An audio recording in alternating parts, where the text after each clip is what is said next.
Dobrodošli u novi vlog. Započinjemo sedmicu sa nedjeljnim čišćenjem kuće. 개선적인 사랑은 이젠 그만하고 싶어. 넌 어때? 나는 너는 모르겠어. 모든 게 쉽게만 보여. 알고 있잖아 너도. Vikend je bio prelijep, temperature dovoljno ugodne za boravak vani, a dovoljno blage da se ne preznojite, tako da smo baš lijepo iskoristili vrijeme.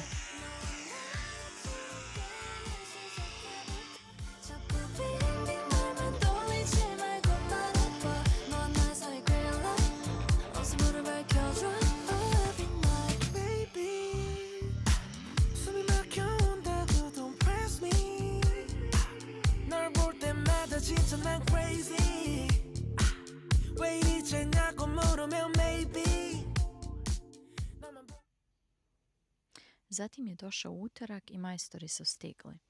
Uklonili su sve pločice, a u potpunosti su odstranili kuhinske ormariće sa desne strane, jer tu dolazi potpuno nova stolarija od poda do plafona.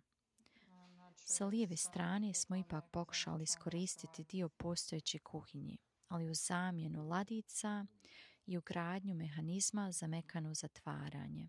To nam je bilo jako bitno da olakša malo svakodnevnicu. Ova faza je definitivno bila najgora kada je riječ o prašini u kući. No već narednog dana postavili su podove. Odabrali smo laminat debljine 14 mm koji ima dodatni mekani sloj na donjoj strani, pa ne proizvodi zvukove prilikom hodanja. To je zapravo isti laminat koji imamo i u ostatku kuće, tako da će cijeli prostor biti povezan i ujednačen.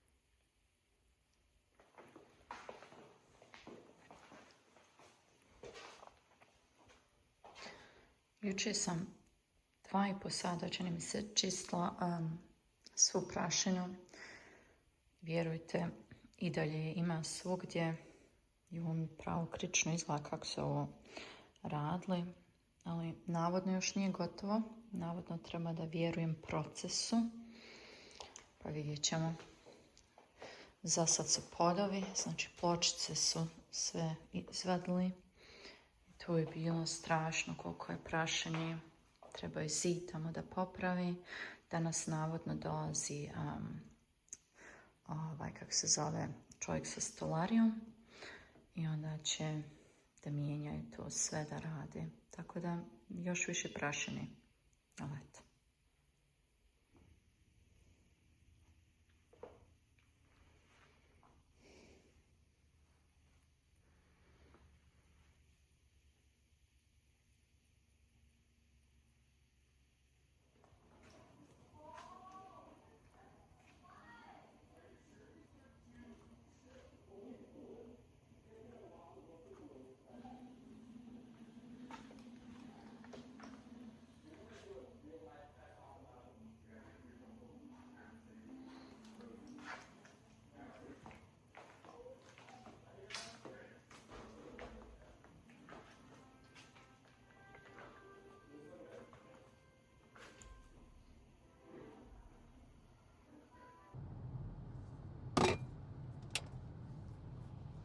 Zdravo ljudi, nadam se da me čujete.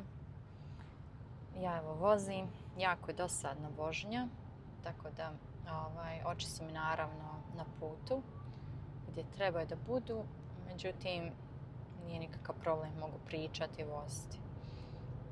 Kao da neko sjedi u autu, u suštini pričala bi s tom osobom. Ali inače kad ovako duže vozim negdje, ili slušam podcast ili neku audio knjigu i trenutno me alergije isto zezaju. Ali evo, sad pričam s vama. Znači, danas je četvrtak i ove sedmice iskreno sam skroz slabo išta snimala. Ja radim u financijama, nadgledam i knjigovodstvo. Tako da ovaj prvi dio mjeseca je jako zauzet, čak više nego ostatak mjeseca. I tako da nisam baš imala mnogo vremena da posvetim ovome. Međutim, da vam objasnim što se dešava. Znači, utorak su mi došli majstori i moram vam priznati, jako podcijenila nered, prašinu i posao. Znači, koliko će tu da bude posla. Ne znam zašto, moram priznati, trebala sam malo bolje da budem pripremljena i mentalno i generalno, zato što smo prošli prošle godine kroz renovaciju kupatla i stvarno je bilo prašine, imali smo mnogo posla najkasnije i ja sam tip žene koja, a dobro, kao i svaka žena sa Balkana, tip žene sa Balkana koju niko ne može očistiti kao što ona sama sebi može. Šta to znači?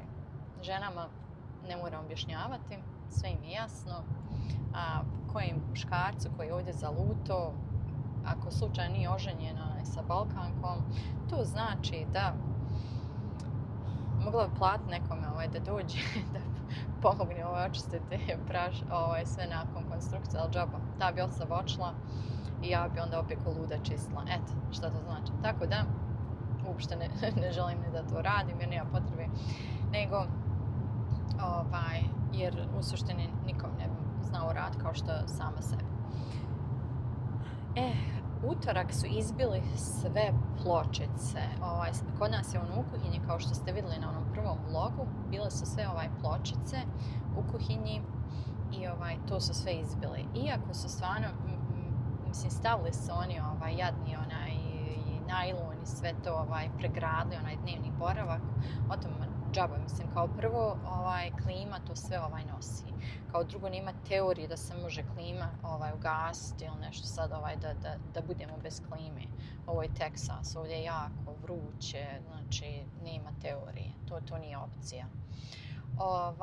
Tako da, u suštini, ja sam utorak, bila sam malo u kući, imala sam neke pitanja, ja sam sve pripremila noć prije, što sam mogla, ali ja sam njima ipak trebala, nešto su mene imala tako pitati i onda sam uzela laptop i otišla do biblioteke da radim odatle. I kad sam se vratila, otišla standardno u školu, malog, došla kući i tu je bio, ja vam ne mogu pisati, to je magla prašine, i stvarno je bilo užasno, tako da smo potvarali sve prozore i očito šetnju, to sam malo se to spustilo. Jedina pametna stvar koju stvarno smo radili, spavajuće sobe sve su bile zatvorene, stavila sam bila dole i peškire da ta prašina što manje, iako sam svjesna toga da će kroz klimu da prođe nešto, opet nije bilo tako loše. Tako da je to bilo ok. Čim se ovo sve završe, ovi radovi, naravno filtere, sve ćemo to da promijenimo.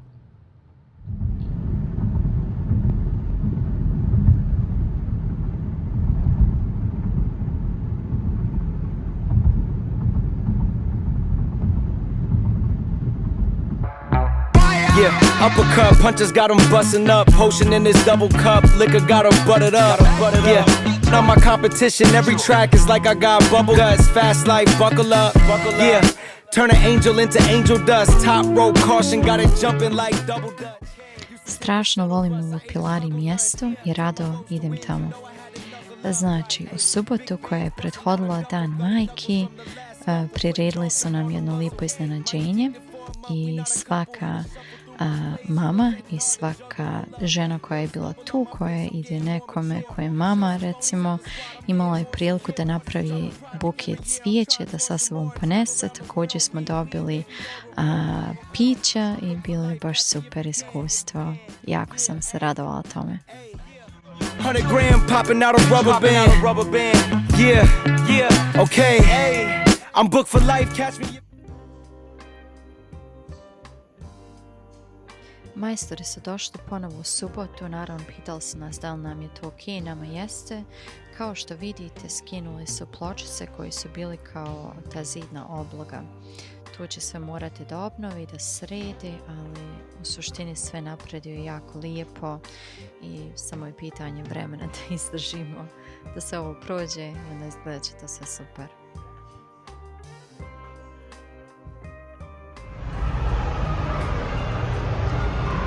Ovo ljudi stvara klaustrofobiju.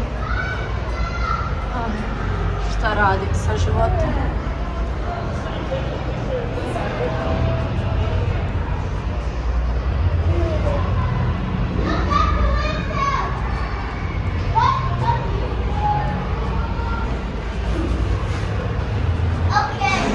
Is there a way out? Later. Okay, I'm gonna go up there. I'm getting claustrophobic.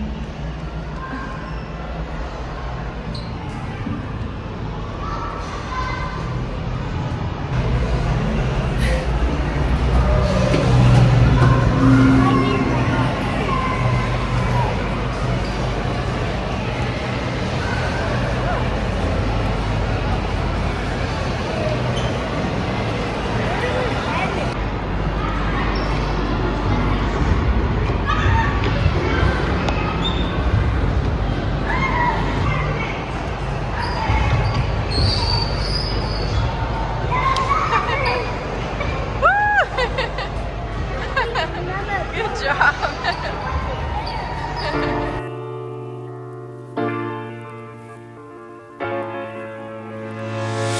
요즘은 내가 아닌 것 같아 운전 지루해 밤이 너무 차가워져 계산적인 사랑은 이젠 그만하고 싶어 넌 어때 아는 거는 모르겠어 모든 게 쉽게만 보여 달구지는 너도 내 맘 같지는 않은걸 오늘은 사인을 줘 내게 더 맘을 열 수 있게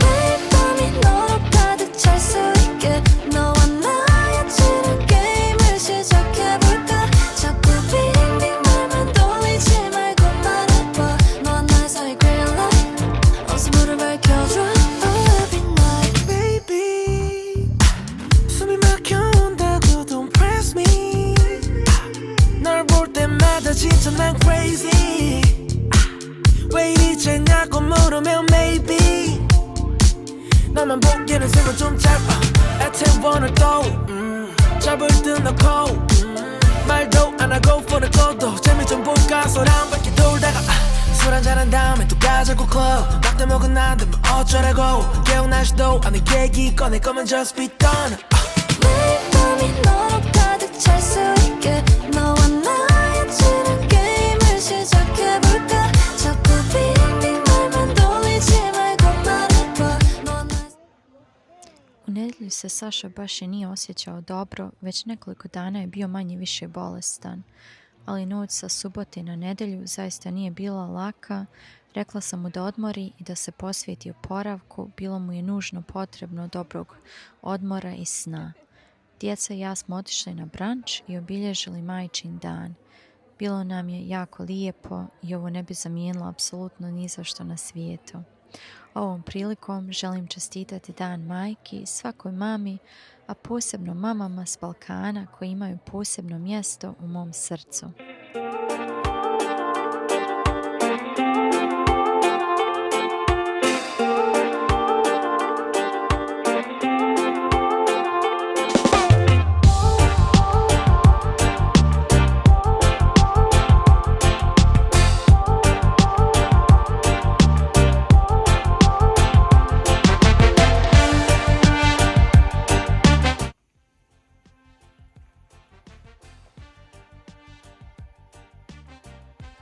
Nakon što smo stigli kući, pogledala sam ponovo da vidim koju boju ću da izaberem za kuhinske ormariće.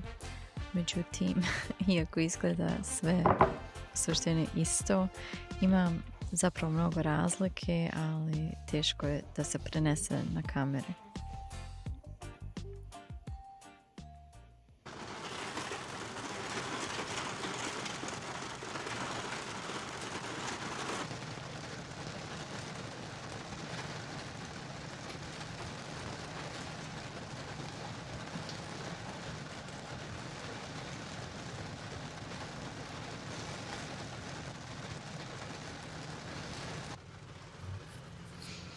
Eme sjedim u autu, čekam da kiša malo prestane. Inače iza mene je Aldi, ne znam da li se dobro vidi, moram da obavim par stvari danas. Ali eto, kiša ko luda pada. A oprala sam kosu jutros, nikako mi se ne kisne. No naravno, 6 kišobrana u kući, nijedan nije u autu. Bravo ja. Ako se pitate zašto Aldi, znate, ja ga lično prilično onako volim, zato što mi je ovo ostao iz Njemačke još ne znam, lijepa uspomena. Jedno vrijeme mi smo živjeli 3,5 godine, malkice manje od 3,5 godine u Njemačkoj.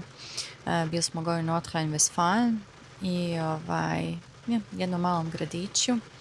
Tu je pred sami kraj rata, znači ja mislim decembra 94. da smo gore stigli. I eto, bilo tako to par godina, jezik naučila, išla sa njemačkom djecom u školu normalno, družila se s njima, zapravo imam jako dobrih prijatelja iz tog gradića, odim, posjetim, družimo se i tako, ja. I eto, mada ovo nije normalan izbor u Americi, nekako Aldi smatra kao kao nije to, znaš, kao da je sirotnja ili nešto. Ne znam, nije nikako jasno. A meni praktično, zato što nema mnogo previše izbora.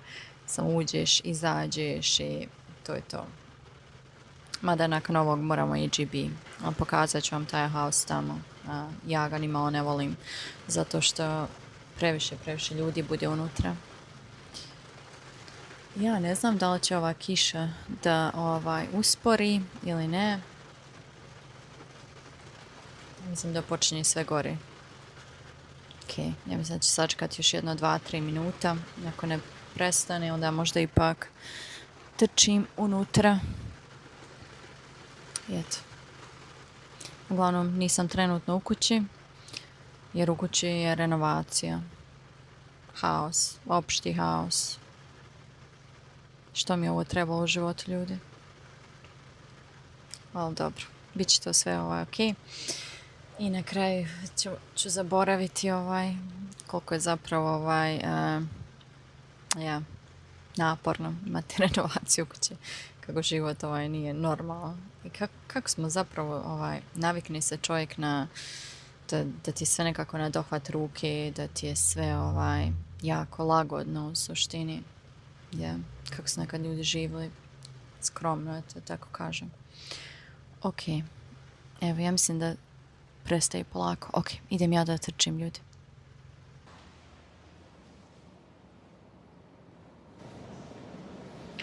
U suštini sasvim normalno, samo eto što je nekako mnogo skromnije postavi sve to.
Ok, vjerujte da sam prošle sedmice prala auto, ali eto, u bit house. Ok, kući sam, sad ćemo ovo sve da uzmemo, imam frižideru, malo mjesta, nisam ništa previše, tako da može sve stati, jer pošto je kuhinja u suštini trenutno u izvanrednom stanju. Nimam gdje da stavljam bilo što. Eto, ljudi, toliko. Nadam se sljedeći put kad tu je sljedeće sedmice da će biti sasvim drugačiji vlog, da će biti kuhinja gotova, da ću sve da stignem da očistim, da se život vrati u normalu i da možemo da dišemo, iako Bog da Saša ozdravi. I onda, bit će sve to ok. Ajde, ćao.